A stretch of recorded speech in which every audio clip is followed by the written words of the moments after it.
Mari nih. Baik, bismillahirrahmanirrahim. Assalamualaikum warahmatullahi wabarakatuh. Perkenalkan, nama saya Zamzam Nur Badur Tamam dengan NIM 20410101072. Pada pertemuan kali ini kita akan membahas tentang pengembangan bahan ajar fikih cetak sesuai dengan tampilan visual dan storyboard. Pengembangan bahan ajar fikih cetak tidak hanya berfokus pada isi materi, tetapi juga pada bagian materi tersebut yang disajikan secara visual dan sistematis.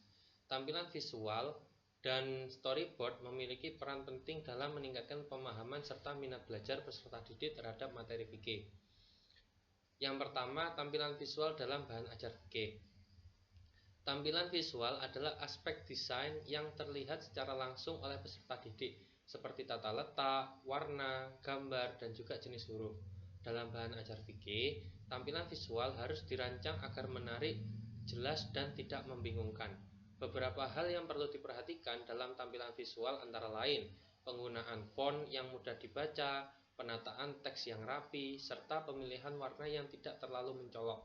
Selain itu, penggunaan ilustrasi seperti gambar tata cara wudhu atau sholat sangat membantu peserta didik memahami materi secara konkret. Faktanya menunjukkan bahwa bahan ajar dengan tampilan visual yang menarik dapat meningkatkan minat baca dan mempermudah pemahaman serta memotivasi peserta didik, terutama pada materi yang bersifat praktik seperti dalam pembelajaran fikih ini. Yang kedua, storyboard dalam pengembangan bahan ajar fikih. Storyboard adalah rancangan awal atau kerangka alur penyajian materi sebelum bahan ajar dicetak. Storyboard membantu menyusun urutan materi secara logis dan sistematis sehingga mudah diikuti oleh peserta didik. Dalam bahan ajar fikih, storyboard dapat dibuat dengan menyusun bagian-bagian seperti pendahuluan materi inti, contoh, latihan, dan evaluasi secara berurutan. Selain itu, storyboard juga dapat menggambarkan kapan dan di mana visual seperti gambar atau label akan ditempatkan. Dengan adanya storyboard, proses pengembangan bahan ajar menjadi lebih terarah dan terstruktur.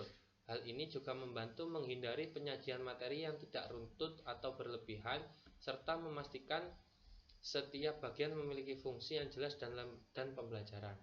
Kesimpulannya, tampilan visual dan storyboard merupakan dua aspek penting dalam pengembangan bahan ajar fikih cetak. Tampilan visual yang baik dapat menarik perhatian dan mempermudah pemahaman, sedangkan storyboard membantu penyusunan materi secara sistematis. Keduanya saling melengkapi dan berperan penting untuk menghasilkan bahan ajar yang efektif dan mudah digunakan dalam proses pembelajaran. Mungkin itu saja yang bisa kami sampaikan dalam pertemuan kali ini. Kurang lebihnya mohon maaf. Wassalamualaikum warahmatullahi wabarakatuh.